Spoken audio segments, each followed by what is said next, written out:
ان الحمد للہ الصلاۃ والسلام علی سید الرسل وخاتم الانبیاء والمرسلین اما بعد فاعوذ باللہ من الشیطان الرجیم بسم اللہ الرحمن الرحیم محمد الرسول اللہ والذین معہ اشداء علی الکفار رحماء بینہم تراہم رکعا سجدا صدق اللہ العظیم۔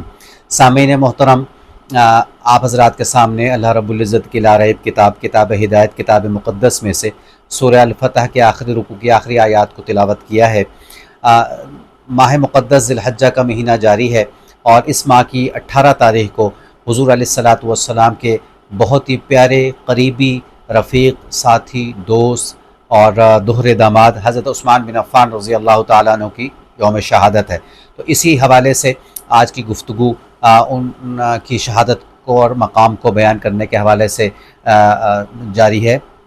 حضرت عثمان بن عفان رضی اللہ تعالیٰ عنہ اپنی شخصیت میں ایک ہماگیر شخصیت ہیں۔ آپ رضی اللہ تعالیٰ عنہ کو اللہ رب العزت نے بہت سارے کمال و اوصاف سے نوازا ہے۔ آپ رضی اللہ تعالیٰ عنہ کی سخاوت کو دیکھی جائے تو سخاوت اعلیٰ درجے کی ہے۔ آپ کا شرم و حیا کا دیکھا جائے تو آپ اس درجے میں بھی بہت اعلیٰ پائے کے ہیں۔ آپ کے زہد و تقوی کو دیکھا جائے تو وہ بھی کمال کا ہے۔ آپ کی حضور علیہ السلام سے رشتہ داری کو دیکھی جائے وہ بھی کمال کی ہے۔ سب سے بڑی رشتہ داری جو حضور علیہ السلام کے ساتھ آپ کی تھی کہ آپ حضور نبی کریم صلی اللہ علیہ وسلم کے دوہرے داماد، اللہ اکبر۔ آپ کی شرافت کے بارے میں ہمارے نبی جناب سرکار دو عالم صلی اللہ علیہ وسلم ارشاد فرماتے ہیں کہ عثمان رضی اللہ عنہ اتنے شرافت والے ہیں کہ اگر میری اور بیٹیاں بھی ہوتی تو میں عثمان کے نکاح میں دیتا، اللہ اکبر۔ یہ کم مقام ہے کہ جو نبی علیہ الصلوۃ والسلام نے حضرت عثمان رضی اللہ تعالیٰ عنہ کے لیے دیا ہے کہ آپ نے فرمایا کہ میری اور بیٹیاں بھی ہوتی تو آپ کے نکاح میں دیتا، یعنی کہ شرافت اس کمال درجے کی ہے۔ آپ اندازہ لگائیے، حضور علیہ السلام کی ایک بیٹی سے آپ کا نکاح ہوا تو وہ بیمار تھی، بیماری ان کی بڑھ گئی، اللہ کی طرف سے بلاوا آ گیا اور وہ دنیا سے چلے گئی، تو حضور علیہ السلام نے اپنی دوسری بیٹی کا نکاح آپ سے کر دیا، اللہ اکبر۔ تو آپ رضی اللہ تعالیٰ عنہ کو یہ اعزاز حاصل ہے کہ ذو النورین کا آپ کو لقب ملا، یعنی کہ ذو النورین کا مطلب ہے دو نور والے، یعنی حضور کی بیٹیاں، دو نور والی بیٹیاں آپ کے نکاح میں آئیں، یکے بعد دیگریں آئیں، اور یہ اعزاز کسی اور کے حصے میں بھی نہیں آیا۔ یہ تو ان کی ایک کمال شرف ہے۔ اسی طریقے سے ان کا ایک اور کمال شرف یہ ہے کہ آپ شرم و حیا کے حوالے سے بہت ہی اونچی شخصیت کے مالک تھے۔ ایک واقعہ آپ کے سامنے شیئر کرتا ہوں جن سے آپ کی شرم و حیا کی بات کھل کر سامنے آتی ہے۔ حضور نبی کریم صلی اللہ تعالیٰ علیہ وآلہ وسلم اپنے گھر میں آرام فرما ہے، اور میں اور آپ جانتے ہیں جب انسان اپنے گھر میں ہوتا ہے تو ذرا ایزی فیل کرتا ہے اور استراحت کے ساتھ رہتا ہے۔ تو حضور نبی کریم صلی اللہ علیہ وسلم نے ایک ٹیک لگائی ہوئی ہے، اور آپ نے جو چادر آپ کے جسم مبارک پہ ہے وہ اتنی ہے کہ ان سے آپ کی پنڈلیاں جو ہیں وہ ظاہر ہو رہی ہیں۔ تو حضرت ابوبکر صدیق رضی اللہ تعالیٰ عنہ کسی کام کے سلسلے میں تشریف لاتے ہیں، کوئی بات چیت کرتے ہیں اور تشریف لے جاتے ہیں۔ اس کے بعد حضرت عمر رضی اللہ تعالیٰ عنہ تشریف لاتے ہیں، وہ بھی چند امور پہ بات کرتے ہیں اور تشریف لے جاتے ہیں۔